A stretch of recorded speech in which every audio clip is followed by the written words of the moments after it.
Ya, baik, shalom, selamat pagi Bapak Ibu Saudara pendengar setia Radio Suara Kemenangan dimanapun Anda berada, yang sudah bangun dan siap-siap untuk melaksanakan aktivitasnya di hari ini. Doa dan harapan kami kiranya Bapak Ibu selalu dalam keadaan sehat, tetap penuh dengan sukacita, dan jalanilah hari-hari hidup ini dengan terus mengandalkan Tuhan.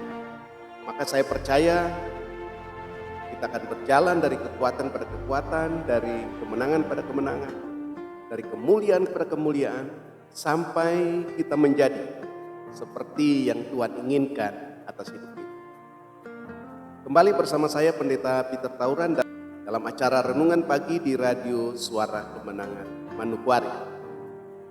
Selama 30 menit ke depan saya akan mengajak Bapak Ibu Saudara semua untuk sama-sama membaca, merenungkan firman Tuhan, dan kita berdoa kiranya kebenaran firman yang kita renungkan ini dapat memberi petunjuk, arahan, tuntunan, nasihat bagi kita untuk kita menjalani hari-hari hidup yang terus berkemenangan di dalam Tuhan. Mengawalinya mari kita berdoa. Segala puji dan syukur kami naikkan kehadirat-Mu ya Tuhan, Allah semesta alam, Bapa pencipta langit dan bumi, Allah yang kami sembah, puji, muliakan, agungkan di dalam nama Yesus Kristus, Tuhan dan Juru Selamat kami yang hidup, penolong kami yang setia, yang tidak pernah meninggalkan kami. Kami bersyukur pagi hari ini untuk anugerah dan kasih-Mu yang nyata dalam hidup kami, sehingga kami boleh bangun dan ada di pagi ini tanpa kekurangan satu apapun. Bapak berdoa biarlah ketika kami menjalani hari-hari hidup kami, pimpinan, tuntunan, dan penyertaan Tuhan selalu nyata dalam kami melalui terang firman yang kami renungkan di pagi hari ini. Mau berdoa urapi kami semua, kami mau buka hati dan mau buka jiwa kami untuk menerima Engkau dan firman. Firman kepada kami di dalam nama Tuhan Yesus Kristus. Haleluya, amin. Baik Bapak Ibu Saudara yang kekasih, kita akan lanjutkan renungan firman Tuhan. Di hari ini saya akan menuntun Bapak Ibu Saudara untuk belajar satu bagian lagi dari apa yang sudah kita pelajari kemarin tentang bagaimana kita mengenal pribadi Kristus itu sebagai pribadi kebangkitan dan hidup. Kita akan membaca Yohanes pasal 11 ayat yang ke-25. Firman Tuhan berkata, "Jawab Yesus, Akulah kebangkitan dan hidup. Barang siapa percaya kepadaku, ia akan hidup walaupun ia sudah mati." Nah, Bapak Ibu Saudara yang kekasih dalam Tuhan, konteks ayat ini adalah ketika Marta berjumpa dengan Yesus. Ada peristiwa kematian saudaranya Lazarus. Mereka mengirim pesan kepada Yesus bahwa dia yang kau kasihi sakit. Tetapi Alkitab katakan Yesus sengaja tinggal 2 hari lagi. Yesus sengaja mengulur-ulur waktu supaya Marta, Maria, dan Lazarus mengenal dia lebih dalam. Dari sekedar mereka mengenal dia sebagai Tuhan, sebagai Juru Selamat, sebagai penolong. Bahkan mungkin saja mereka mengenal dia sebagai sahabat yang selalu dalam perjalanan dari Galilea menuju ke Yerusalem, mampir di rumah mereka untuk beristirahat sejenak sebelum mereka melanjutkan perjalanan. Dan Bapak Ibu Saudara yang kekasih, kita tahu ada beberapa peristiwa yang dicatat di dalam Alkitab tentang Marta dan Maria ini. Tapi peristiwa tentang kebangkitan Lazarus ini hanya dicatat di dalam Injil Yohanes. Itu artinya bahwa hubungan antara Lazarus dengan Tuhan Yesus hanya sekedar sebagai orang yang mengasihi Tuhan dan yang dikasihi oleh Tuhan.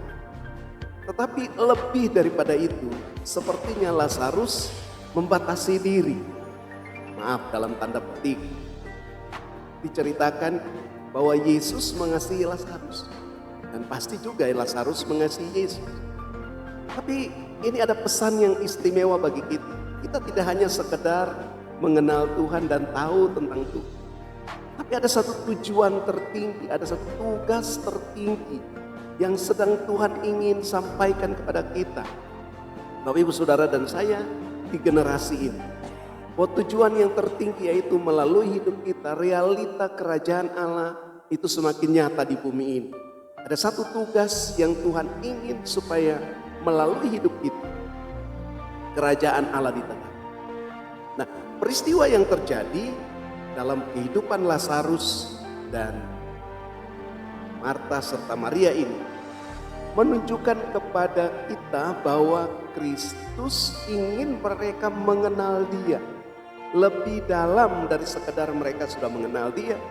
Mungkin separuh Maria mengenal Dia sebagai yang mengampuni dosa, karena Alkitab tulis Maria lah yang mengurapi Yesus dengan minyak dan menyekahnya dengan rambutnya.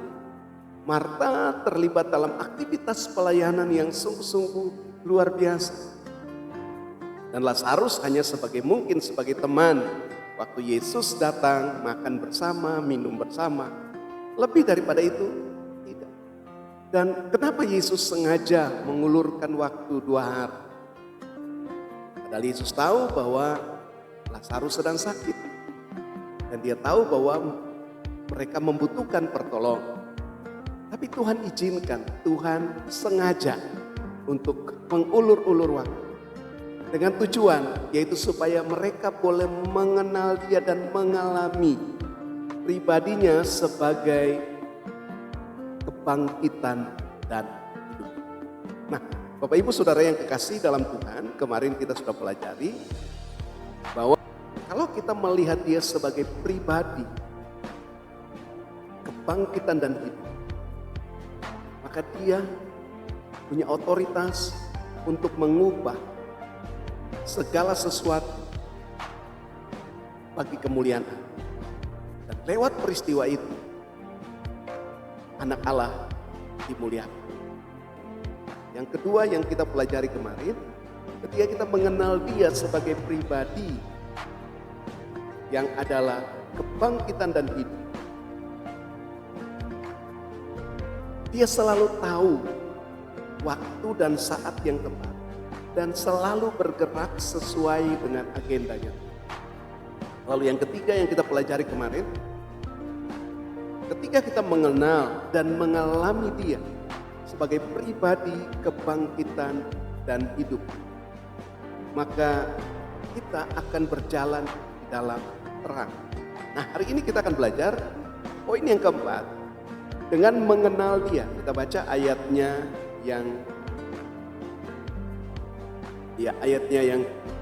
ke-11 sampai ayat yang ke-13. Demikianlah perkataannya, dan sesudah itu Ia berkata kepada mereka, Lazarus saudara kita telah tertidur, tapi aku pergi ke sana untuk membangunkan dia dari tidurnya. Maka kata murid-muridnya itu kepadanya, Tuhan, kalau ia tertidur, ia akan sembuh. Tetapi maksud Yesus ialah tertidur dalam arti mati. Sedangkan sangka mereka, Yesus berkata tentang tertidur dalam arti biasa. Nah, Bapak Ibu Saudara, kalau kita mengenal Dia dan mengalami Dia sebagai pribadi kebangkitan dan hidup, maka kita akan bisa memiliki pengertian dan memiliki cara pandang yang telah. Yang Yesus maksudkan adalah bangkit dari kematian, tetapi murid-murid memiliki pengertian yang berbeda. Mereka mengerti, mereka berpikir bahwa tidur dalam pengertian yang biasa. Tapi Yesus maksudkan adalah tidur dalam pengertian yang berbeda. Nah, Bapak Ibu Saudara, kalau kita mengenal Dia, maka kita akan memiliki pengertian yang lebih tinggi. Kita akan memiliki understanding, spirit of understanding. Kalau kita tidak memiliki mengenal Dia, maka sebenarnya kita membangun kehidupan berdasarkan kebenaran kita sendiri. Dalam Roma pasal 10, saya baca ayat 1 sampai ayat 3, firman Tuhan katakan, saudara-saudara, keinginan hati dan doaku kepada Tuhan ialah supaya mereka diselamatkan. Ini konteksnya berbicara tentang bangsa Israel. Sebab aku dapat memberi kesaksian tentang mereka, bahwa mereka sungguh-sungguh giat untuk Allah, tetapi tanpa pengertian yang benar. Sebab oleh karena mereka tidak mengenal kebenaran Allah, dan oleh karena mereka berusaha untuk mendirikan kebenaran mereka sendiri, maka mereka tidak takluk kepada kebenaran. Bapak Ibu Saudara yang kekasih dalam Tuhan, kalau kita tidak punya understanding, kalau kita tidak punya pengertian yang benar, maka walaupun kita sepertinya orang yang giat untuk Allah, sepertinya orang yang sungguh-sungguh melayani Tuhan, sibuk dengan berbagai-bagai aktivitas kegiatan pelayanan, terlibat dalam berbagai-bagai kepanitiaan untuk kegiatan-kegiatan rohani di suatu kota. Tapi kalau saudara tidak punya understanding, tidak punya pengertian yang benar, maka yang saudara kerjakan, yang saudara lakukan adalah kebenaran diri sendiri. Sehingga kalau kita tidak mengenal kebenaran Allah, maka tanpa kita sadari kita sendiri sedang membangun kebenaran diri kita. Bapak Ibu Saudara yang dikasih dalam, karena itu penting sekali kita membangun pengertian yang benar. Hanya di beberapa ayat Paulus menulis, saya ingin baca buat kita lagi. Filipi pasal 1 ayat 9 naik sampai ayat 11.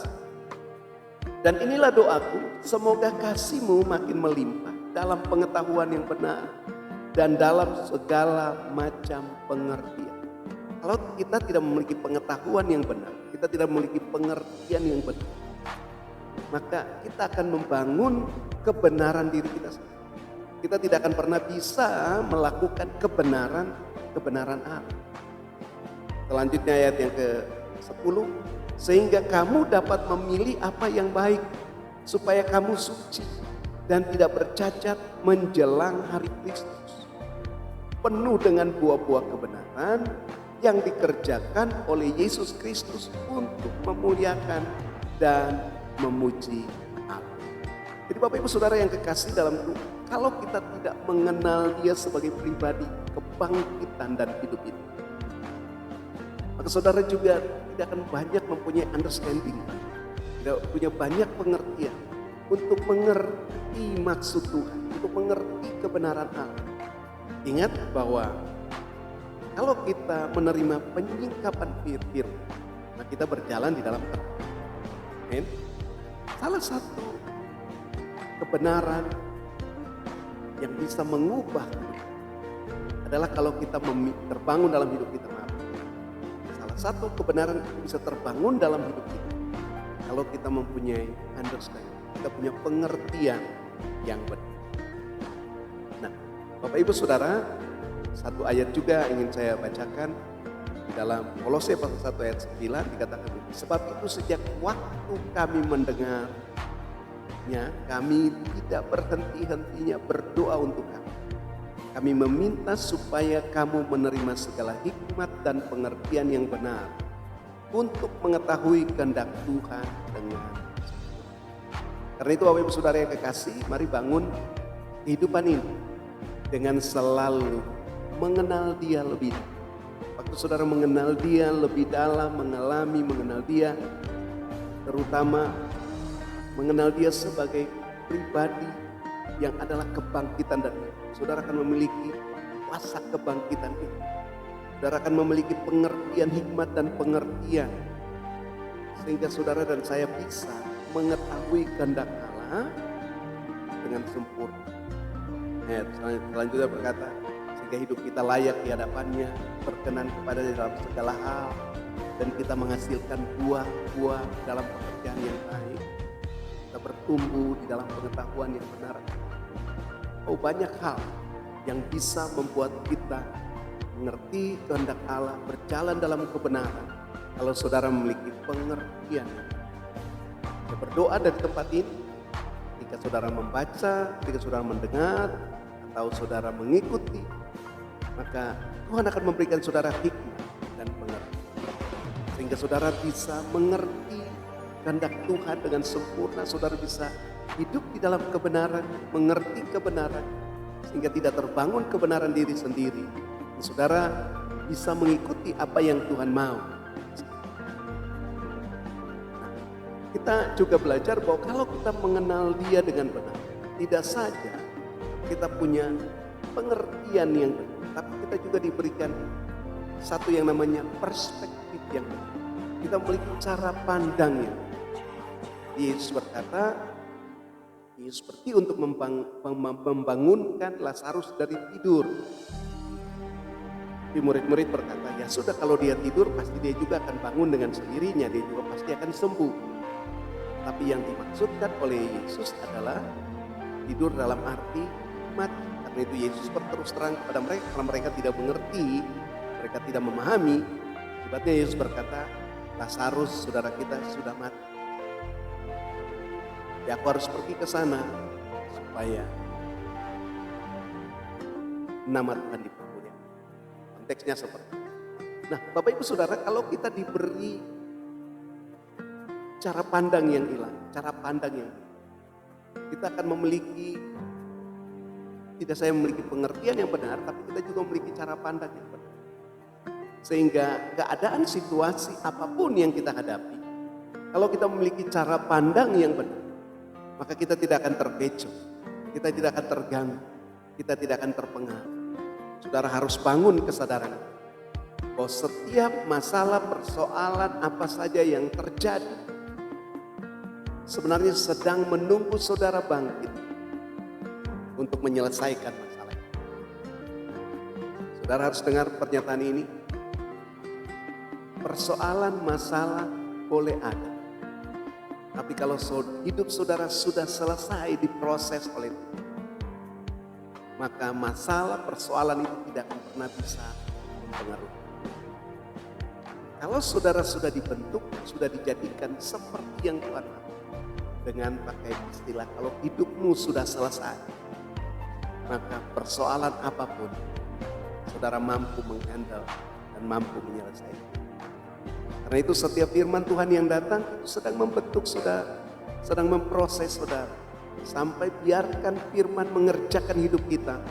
Kalau sudah selesai, maka tidak ada masalah yang tidak bisa selesai. Bagaimana cara pandang kita yang ilahi, cara pandang kita yang benar, itu akan melampaui cara pandang secara lahir. Saudara menghadapi fakta-fakta lahiriah, saudara tidak akan terkecoh, saudara tidak akan terpengaruh. Karena saudara sedang melihat dalam perspektif yang berbeda. Abraham dan Lot ketika memilih, Lot melayangkan pandangnya. Dan Lot melihat lembah Yordan itu subur, banyak air. Lalu Lot memilih untuk berdiam di lembah Yordan. Tapi Lot tidak menyadari bahwa di lembah Yordan itu ada kota-kota, ada kehidupan yang kacau, ada kehidupan yang tidak berkenan kepada Tuhan, yang pada akhirnya itu akan dimusnahkan. Abraham melihat dengan cara pandang yang hilang. Abraham memiliki cara pandang yang benar, sehingga dia melihat walaupun mungkin secara jasmani fakta lahiriah berbeda seperti lembah Yordan, tetapi Abraham sedang memilih suatu berkat tanda perjanjian yang sungguh-sungguh luar biasa. Demikian juga ketika Musa mengutus 12 pengintai dalam Bilangan pasal 13 untuk mengintai tanah Kanaan. Di sana ada 2 orang, Yosua dan Kaleb. Mereka sama-sama pergi dan sama-sama melihat semua keadaan yang ada di tanah Kanaan. Tetapi jika kita memiliki perspektif yang benar, cara pandang yang benar, maka kita akan melihat berbeda dengan orang lain. 10 pengintai melihat hal yang sama, tetapi yang mereka lihat itu adalah raksasa, yang mereka lihat adalah kubu-kubu, yang mereka lihat adalah kota-kota yang berbenteng dan berkubu-kubu. Tetapi ketika Yosua dan Kaleb melihat sekalipun ada raksasa, Yosua dan Kaleb tahu bahwa raksasa itu untuk ditaklukkan. bukan raksasa itu untuk ditakuti. Setelah 10 orang melihat raksasa itu sebagai sesuatu yang menakutkan. Untuk menduduki, memasuki, merebut tanah Kanaan, Tuhan mengizinkan mereka untuk memusnahkan kedurjanaan orang-orang Amori dan orang-orang setuju suku di tanah Kanaan. Nah, demikian juga kalau kita pelajari tentang Saul dan tentara Israel ketika berhadapan dengan Goliat, tentara Filistin yang besar. Mereka menjadi takut, mereka menjadi cemas. Kenapa? Karena mereka melihat fakta. Goliat adalah raksasa. Tubuhnya besar, punya persenjataan yang dibandingkan dengan senjata yang mereka punya 2 kali lebih besar. Dan setiap hari pernyataan-pernyataan yang diucapkan oleh Goliat itu melemahkan. Ada sesungguhnya Saul dan tentara-tentara Israel ini adalah orang-orang yang terkenal, yang sudah pernah menaklukkan musuh. Tapi ketika mereka menghadapi fakta lahiriah, mereka kecut dan tawar. Inilah yang mengakibatkan cara pandang mereka berbeda dengan cara pandang Daud.